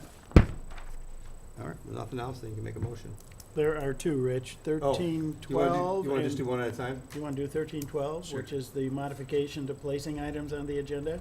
I'll make a motion to modify 1312, placing items on the agenda. Okay. There's a motion. Is there a second? I'll second. Roll call, please. Baldridge. Aye. Cullinan. No. McDermott. Aye. Moyle. Aye. Me too. Curran. No. Motion passes. Next item. Next is 1313, which just sets forth the Structure of the agenda. structure of the agenda, for I'd like lack to of make a a better motion term. to pass ordinance Hold on, 1313. Give me a chance to talk about it if they want. Ooh, what, that was already said by. It wasn't talked about yet. Does anybody want to talk about that No. one? Hillary? Mac? No, that's. The only thing I say, I don't have a problem with this one because technically, if you look at the 1923 ordinance, it hasn't been updated, and it should be updated. I mean, I think we got things in there of Board of Local Improvement and everything like that, so this one actually just kind of makes sense, so. Nobody has anything else? I also learned that council members have the authority to arrest people, apparently from back then, apparently, so that's kind of I'm sorry, where was that at? It's in the ordinances, if you read it, Yep. it says the city clerk, members of the city council have arresting power in the city of Oglesby. I That's was like, very common. Yeah, I found that to be interesting, so, Gotta get her a yeah, badge. we gotta get some badges, but, yeah, there's some dated stuff in there. All right, there's nothing else, somebody wants to make a motion, Rich made the motion I'll to second adopt it. 1313. okay? I'll second that Motion motion. second, roll call please. Baldridge. Aye. Cullinan. Aye. McDermott. Aye. Moyle. Aye. Curran. Aye. 10, new business. A, discussion and possible action on JLM Holding Parking Agreement, Summer Fun Fest 2026 Cullinan. Yeah, so basically this is the same agreement, that every year we sign with JLM for parking down at Summer Fun Fest. You have a copy in front of you. So that's it. Any changes to Were it? you happy with the dates, Austin? I picked Monday through the following Monday to give you setup time and stuff That's what before the event and tear Yeah. down time after. Yeah, I think that's because that's what Becky always suggested to me, but I Yeah. just wanted to make sure you were comfortable with it. No Yeah. other changes to it? if that's been standard practice, that's fine with me. Okay, Hillary? Is it JLM or N? No, I'm sorry. And N. Okay. JLM. Okay. No, I have no problem with it. Okay. Mac? Looks good to me. Rich? Just like to thank Mr. Trevero for allowing us to use that property. Here. Absolutely, same thing. I really Absolutely. appreciate it. I mean, it lets us use all that property for just the cost of cutting the grass and maintaining that. I don't know what we would do without it. I mean, we get thousands in here for Fun Fest, so really appreciate that. All right, if there's no other further questions or comments, we can get a motion to approve. I will motion that we approve, the, JLM, holding parking agreement for Summer Fun Fest 2026 as presented. I'll second. Roll call, please. Baldridge. Aye. Cullinan. Aye. McDermott. Aye. Moyle. Aye. Curran. All right. B, discussion and possible action on sidewalk implementation schedule, current. All right. So I put this on here. This is a topic nobody wants to talk about. I don't think, it's technically under new business because this council technically has not addressed this yet. We did address it a little bit at the last council, but the action was basically, we're gonna wait till the Safe Route to School grant comes in with those sidewalks. That way we get 250,000 of it paid through at least, from state-funded assets. And again, all those areas went into areas that didn't, Jim was in the audience before, he's not here anymore, unfortunately. Went into the areas that we didn't have a means of putting, requiring residents to put it because it was, those houses were in before a period of time. And keep in mind, the Safe Route to School that we got now doesn't even solve all of that. That was just the most economical place to get them in there. So I think it's worth talking about how we want to do that. There's a lot of different approaches. There is, are we gonna just continue to use Safe Route to School grant money year over, every time we can to try to finally fill all that in slowly over time? Are we going to, what about the ones about houses of people that were required to put in sidewalks when the house was built? Again, there's two different categories of people there. There's people that maybe they built the house when they lived here, and maybe there's people that anywhere from the late 80s and the 90s that have moved on. And somebody that moved here 5 years ago, and that house was supposed to get something in 15, 20 years ago, and they never did that. Are we gonna hold them accountable? Those are the things that kind of an ugly topic, but we need to talk about that. Or are we just gonna come out of all taxpayer-funded money to do all that? But that, again, that's not fair to the 1,900 residents minus the 30 houses that didn't have that. So that's why I thought I'd just see what we wanna do. And again, maybe one of the answers is we leave it as is, as Safe Route to School money eventually fills that in. I don't know, but that's not a great long-term thing, because again, we didn't expect this to take 5 years to get this set in as it is. So, I mean, at that same rate, if you continue these same problems, you're looking at a 50-year problem. So, not a great answer either, but thought I'd go around and see what people want to do. Yeah, we have a lot of decades-long problems in the city of Oglesby, and I think Mr. CAMENISCH was actually going to speak to that point. He had showed me something, something to do with a fence that was kind of a substantially similar situation, and the council at the time voted to approve the variance or whatever. And there's been kind of patchwork solutions to stuff in the past. There hasn't been, I remember, your first administration that you were in when you served as commissioner. There was a big issue with fire hydrants, and that issue hadn't been addressed for years. The sidewalk thing's been ignored. There's been a lot of issues that have been ignored, and not necessarily because of any malfeasance or whatever, but the city deals with a lot of different things. There's a million things that the city deals with on a daily basis, and so some stuff, maybe it was negligence, but a lot of the stuff just kind of slips under the radar. And I think we owe it to our citizens that when these issues come up, especially in cases like where in a number of these neighborhoods where sidewalks should have been installed and the city kind of dropped the ball on actually communicating that to residents or didn't enforce it, I think we have an obligation to make that right, because obviously it does affect people who live around there, but it also affects, everybody else in town too, if they, want to utilize a sidewalk or whatever. And so I think ultimately we need to start, even as it pertains to, I know we've had discussions about code enforcement. I mean, that's kind of the same deal too. We've let a lot of stuff slip for a long time, and it's time that we, kind of say, this is what the law is, we're going to enforce the law. And so I do think we need to address the issue, but again, it's a matter, of fairness and whatnot. How do we address the issue? Does the city bear the entire cost? Well, again, like you said, is that fair to the people that already have sidewalks in? But then at the same time, do we impose the cost of installing sidewalks totally on the property owners that need to install them? Do we split the costs? What do we do? And I think, Jason, even you and I had talked at one point about saying that this would be a, obviously the next council might have entirely different thoughts on this topic, but we had talked at one time about making this a referendum item as well, and allowing the people of the city of Oglesby to ultimately have a say on this, because maybe people in the rest of the town don't really care, if there's sidewalks throughout the entire town. But I would certainly err on the side of saying that I do think that one of the most important things we can do, well, not one of the most important things we can do, but certainly an important thing, is to ensure the walkability of the city of Oglesby. I think that means a lot: walkability, bikeability, etc., for people looking to relocate here. So I think it's an issue that has to be addressed. I'm not sure I have the right answer to it, but I've contemplated some ideas, and I think I articulated some of those here. So I'm interested in what anybody else has to say about it. So that's it. Hillary. I don't have a good solution for this, but I mean, I'm gonna put this in a human factor. If I purchased a house or even built a house and it wasn't communicated to me, it would be a huge hardship after the expenses are done of building the house to then go and install $10,000 of sidewalk. I think there's a reasonableness here. I don't have a good solution on how to do it, but you have to take into account that these are real people. Okay, Mac? Well, it's true that a lot of these sidewalks that ain't being put after they've been told. We can go ahead and try, I'll push for a safe route to schools again. But then we could also, you gotta look at the people who's already put sidewalks in. It ain't fair for them to have everybody else get safe route to school. Do we give them a benefit or something? Mm-hmm. You talk about code enforcement. When would you start doing the code enforcement?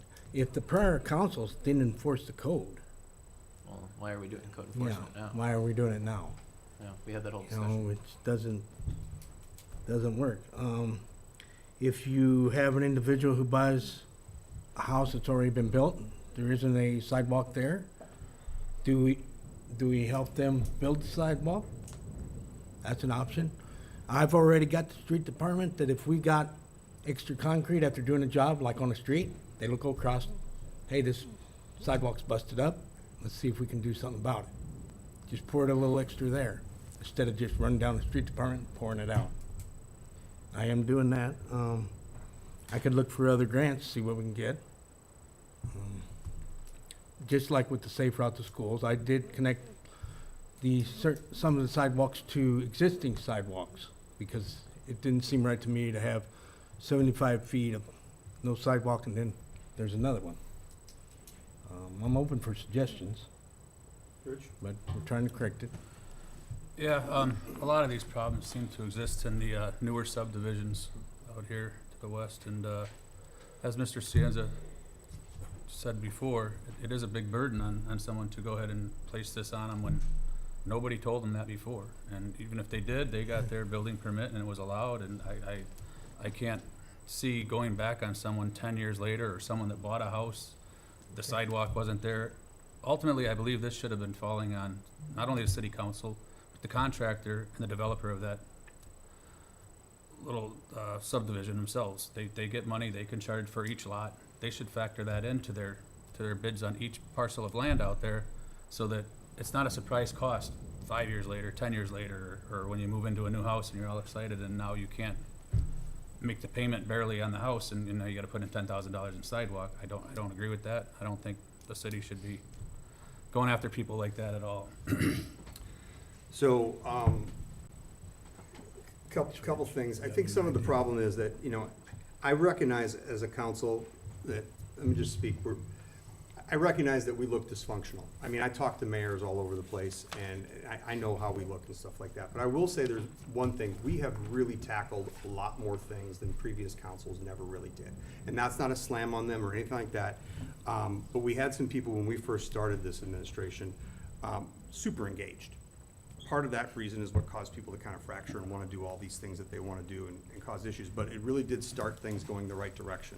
This whole code enforcement stuff. I mean, even simple things like, for the history of the city, we've never once approved, until this administration, closed session minutes. We'd release them, but they were never approved by a council vote. They're just like, oh, those are the minutes, and we decided to release them or not. That was it. So we've actually taken the time to do stuff like that, which, again, it's a pain point. There's a lot of things that I think that we're tackling. So I know everybody up here says they don't have a really great answer. The problem is, I do believe that we're the ones in the seat right now, so we need to come up with that answer.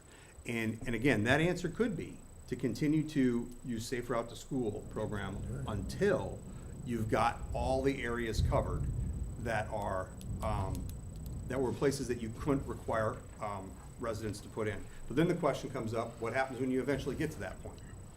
Do you then still continue to get Safe Route to School money for it, or do you force those residents to do it? Because if you're gonna force the residents to do it, you might as well do it sooner than later, right? Because it's more walkable paths. So that's why I think, and I don't know if I like the idea of referendum, because that is almost like I don't wanna say bullying, because what will happen is, if you've got 1,900 homes worth of people voting, hey, should we use taxpayer dollars to fund this, or should we force the homeowners to do it, put liens against their property? You know, because it's anonymous vote, 95% of the people are gonna say, make them pay for it. It's also democracy to some extent. Well, It is, but I feel like you're just asking for it at that point, though, so that's kinda not, I don't like that idea either. One of the things I'll say on this topic Okay, is, sorry, it's it's a question for Commissioner McDermott.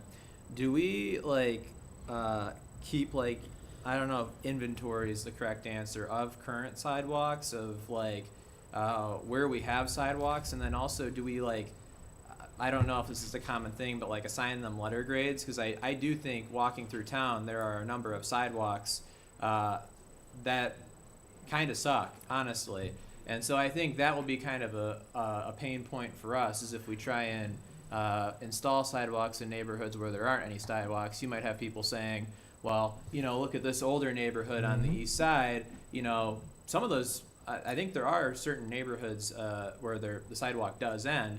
And not only that, but some of the sidewalks, like I said, are just terrible. And so I think that might also be something that we have to kind of consider as well, because, if you can't maintain the ones you got, why would you install new ones? Austin, you're absolutely correct. It is true. But however, keep in mind, that sidewalk on private property is their sidewalk. They need to let us know. The ones that let us know and we're working, let's say we had bust up a street, we are made aware of sidewalks that need it, that's the ones we go after, okay? We need the residents to actually let us know. Also, what we could do, we could also put this in appropriations, and we can fix some of it that way. But the main concern we're doing, that we gotta understand, you got people out there that's already had their sidewalks built. And well, even with the Safe Route to Schools, I got people now, well, why are you building a sidewalk on my property? And I got some people going, well, wait a minute, why do they get the sidewalk? Because they know eventually they're gonna have to put a sidewalk Well, on and you have theirs. people upset that the sidewalks are, you know, Absolutely, both they sides. end abruptly, right? And so. Yeah, well, I'm correcting that by Yeah, of course. extending it. But hey, I'm just saying, I mean, were you saying as far as the sidewalks are concerned that people are responsible for letting you know that their sidewalks are in a state of disrepair, or they're When responsible they for the let us repairs know, themselves? when they let us know, we write it down. So, You know, unless we walk through every single street. I kind of, let me give some amplifying information.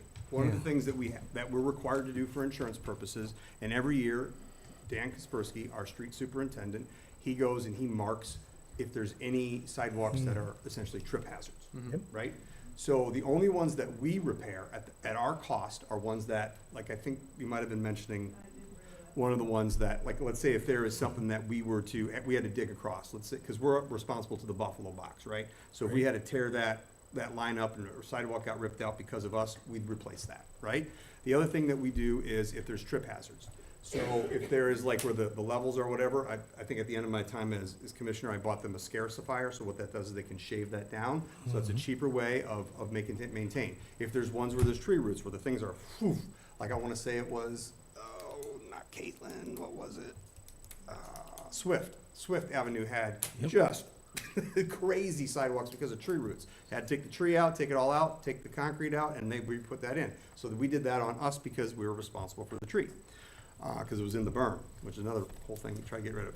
However, if the sidewalks just look like crap, like they're broken up or whatever, that's not necessarily a tripping hazard. That is not something that we're responsible for, because like Max said, they own it. What we do have is we have a sidewalk program in the city. So what that means is residents, if they want to either do it themselves or they pay a contractor, we can pay for the concrete costs to do that. So that's one of the features that we have, if that kind of answers your question. So we do get an inspection thing that's kind of done for trip hazards, for insurance-wise, but we only modify the ones that we absolutely have to. okay. Thanks, Jason, that is correct. Question. You say that the Go ahead. city Ma'am? people own the sidewalk, but it's in the city easement. Right, that was an error. Yeah. The people don't own most They of don't the sidewalks. own the They're sidewalk. all in the city berm and they're city sidewalks. Okay. Anything else on the topic that we want to talk about? I'd still like to have a motion, not a motion, but an idea of going forward of how we want to attack it. I think the general easy answer is every time that's available for Safe Route to School, we do that because you Are get there any other grants I can get? No, I don't know other grants that might be for it. So, but we could. I think the thing is, I know for Safe Routes to School, it's what, a 2 to 3 mile radius around the school or something like that? There is a distance, but because of where our schools are located, it's pretty, Okay. it covers a lot. Okay, Yeah, yeah, two of because, I mean, you know, I'd just be curious to see what is feasible with Safe Routes to School dollars. And actually, I'd like to see kind of a map of like where we, like I said, kind of an inventory of sidewalks, where we have sidewalks, where we don't have sidewalks, and see how much of that would be covered by Safe Routes to School money, and then kind of put a plan together that way. Because I think without that data, without that information, it's difficult to do. So I'm sure Chamlin's has that at one point because they were looking at all the routes to take, and the reason this money went in the way it did is it went to the best way to get the most Yeah. out there. So that means the next time we'd get the same amount of money, you're not gonna cover as much because you're gonna start getting into the areas that are more expensive. I would say for the next meeting, if we could get like an inventory of everything, I'd be interested in discussing this further. Well, I think I wanna say there's 29 or 30 homes that don't have sidewalks that were supposed to when the ordinances were written. I have no idea how many.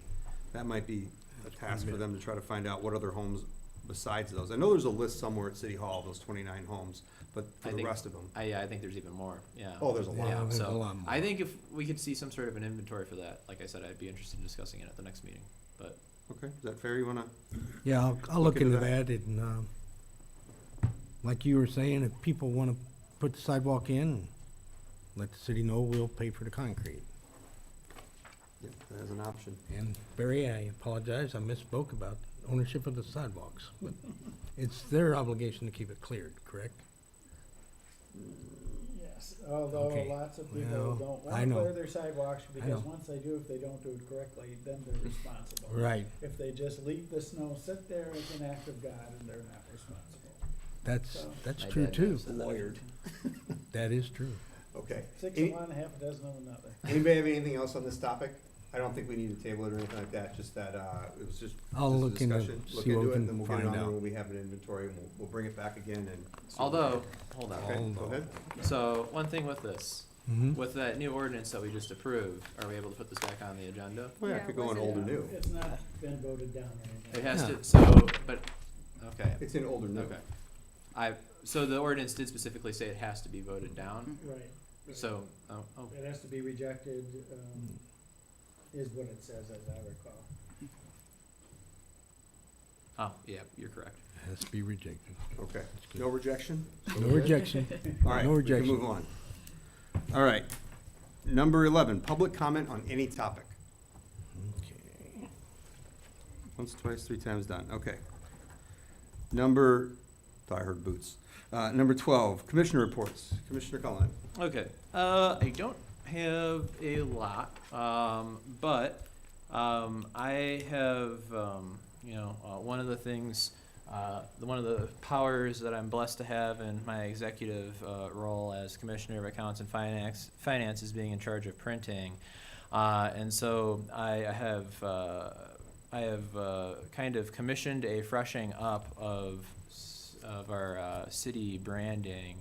And so that is, I'll just pull it up right here. It's substantially similar, but it's just kind of, we have probably 4 different logos that are used on all sorts of different letterhead and things of that nature. And so I just kind of wanted to get one thing, that would kind of be our guide moving forward. Let me pull up the not PNG version. I'll pull up the PDF version.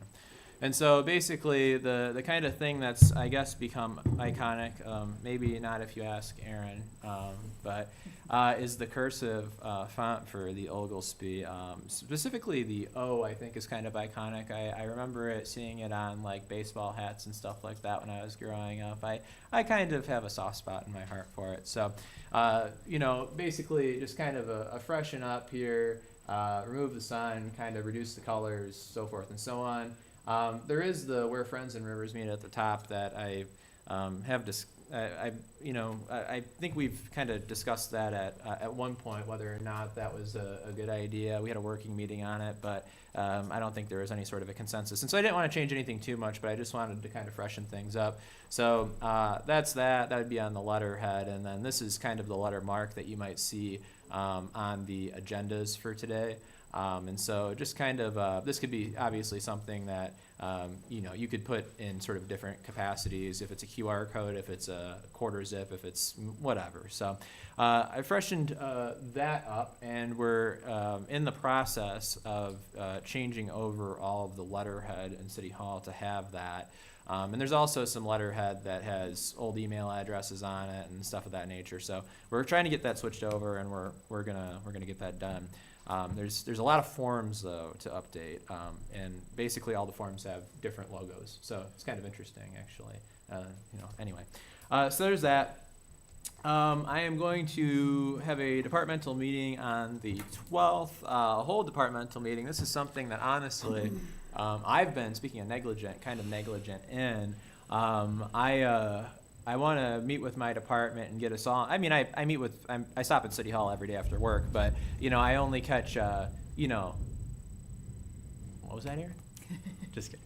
But I stop in City Hall every day after work, and annoy Aaron and Patty, as it seems, and Jen. But I stop in City Hall every day after work, but I don't catch everybody at the same time.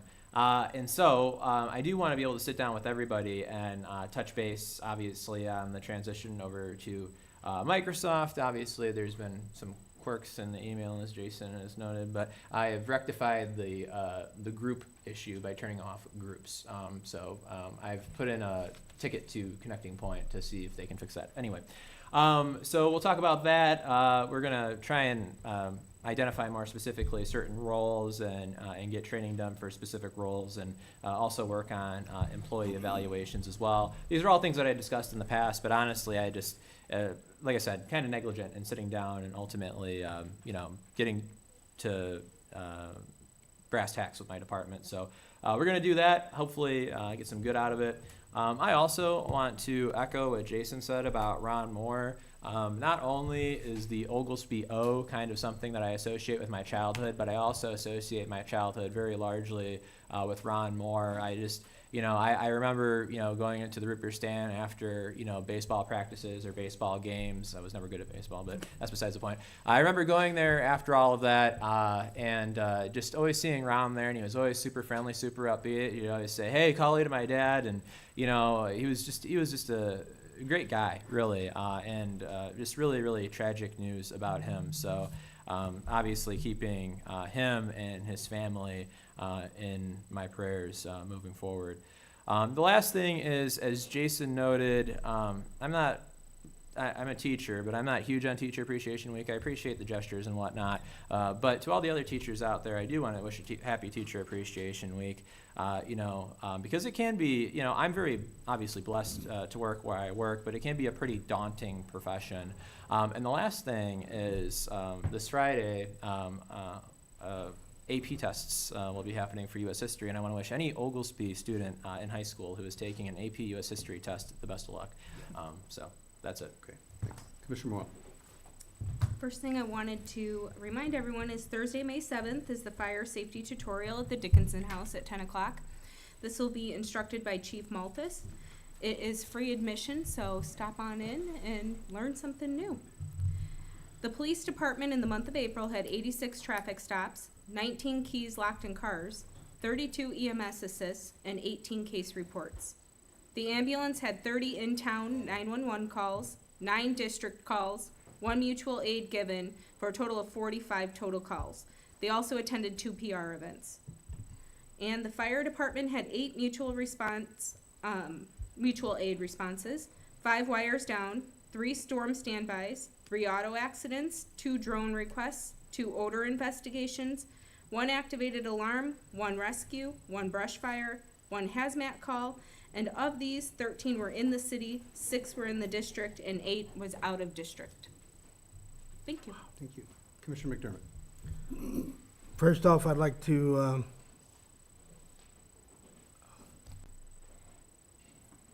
wish the family of Mr. Moore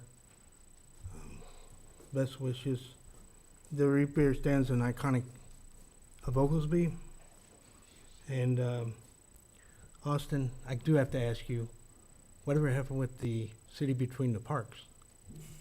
You just to think about it. You don't have to answer. That's what I prefer, but I didn't want to rock the boat. We can have a discussion at a later point. It never did go either way. I like You're that fine. too, Mac, but You're Jason and fine. I agreed on The that. safe route to schools is going good. People had questions about the sidewalk. It is by specs, and it's going good. Wastewater treatment plant is underway, and they're doing really good work out there. That's amazing. The dry bridge, they're gonna be blocking that off. They haven't given us a definite date, but they're wanting to block it off for 3 days solid. Emergency crews of some kind will figure something out to have something on the other side. Miss Moyle and myself and Chief, both police and fire will work it out. Let's see, that's about it. Well, thanks, Mac. I appreciate. Thanks. I know you did a lot of effort with the safe route to school stuff. I know there was a lot of pain points with a lot of residents out there, and I know you've been taking a lot of extra work and time to try to minimize as much of that. So I do appreciate that. So thank you. Thanks. Commissioner Baldridge. I'd also like to send my condolences to the Moore family. One of the best guys I've ever met, and he will surely be missed.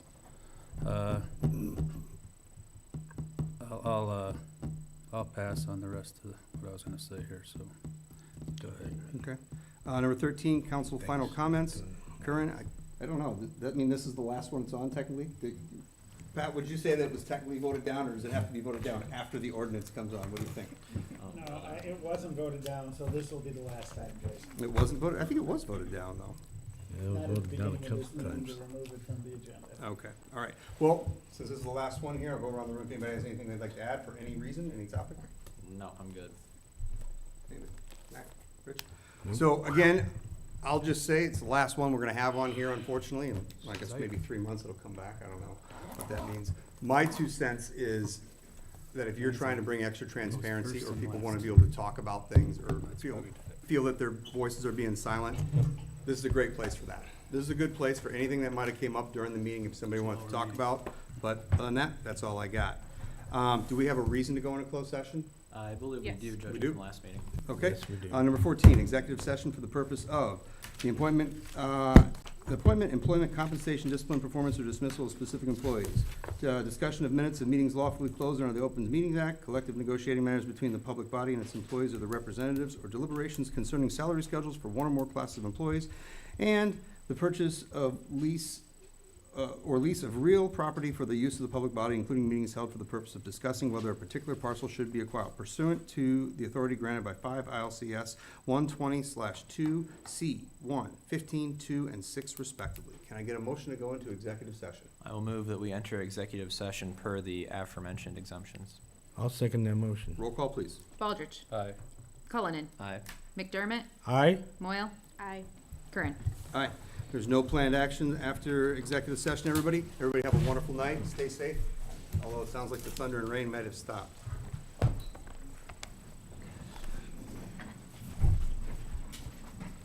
Ms. Danza? Oh, thank you so much. I appreciate that, Kathy. She did a good long life. She was a great woman. I was blessed to have her for 73 years. Yeah, yeah. Thank you. What was the address that she was talking about that was canceled? Yeah.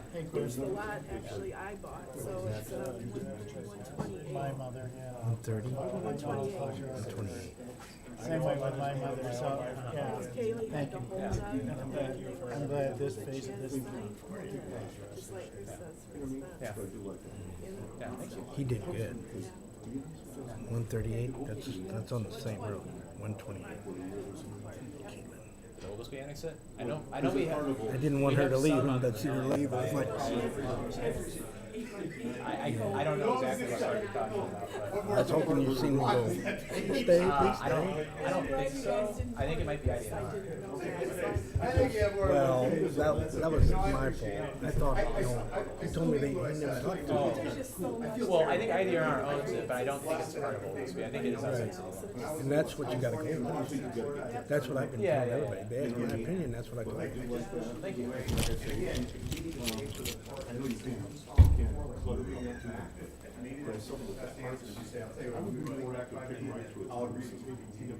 Yeah, the one that we were thinking of going with, I was talking to Mac and Jason about, he brought it up, it was a city within a park, and that's actually what's on the sign down at the Dickinson House.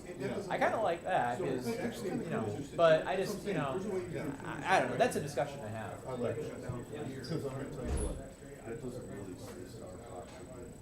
yeah. Yeah. Oh, yeah.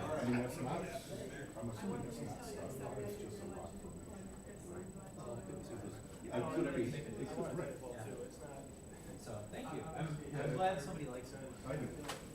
I just figured we needed a little bit more consistency in branding.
back in open session. Roll call, please. Baldridge. Here. Cullinan. Here. McDermott. Here. Moyle. Here. Curran. Here. Number 15, adjournment. Can I get a motion to adjourn? Motion to adjourn.